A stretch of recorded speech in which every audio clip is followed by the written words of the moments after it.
What's up? Today I'm gonna give you my thoughts and first impression of a manga series called Oja no Yugi. In other words, the Game of Kings. This will be an impression of chapter 1 to 11. So, let's begin.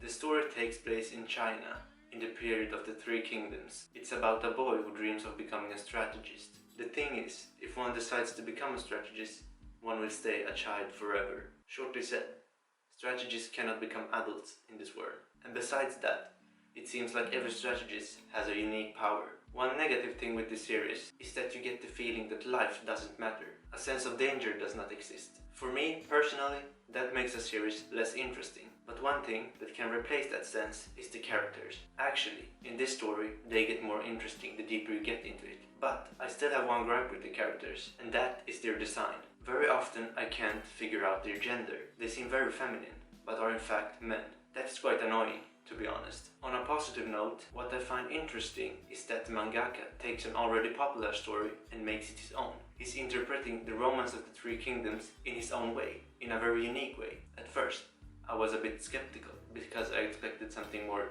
history and book related. But after some chapters, when you begin to understand the story, it actually becomes pretty good. What I can say about the manga is that it is more about strategies and not so much about strategies. It's clearly not a game of Risk.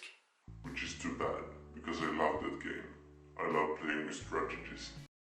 After reading this story, I'd say it's more about the bond between the strategist and his general. They form a contract and have to depend on each other. But let me tell you one secret. The 5th chapter is massive. Honestly.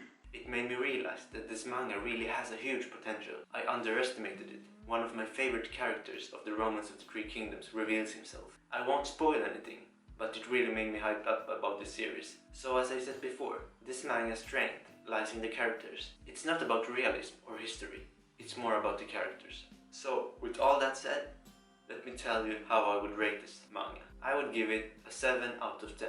It started a bit shaky, but progressed very interestingly. And when the next chapter is out, I'll be sure to read it. So, the value of return is also pretty high. That was my first impression of this manga.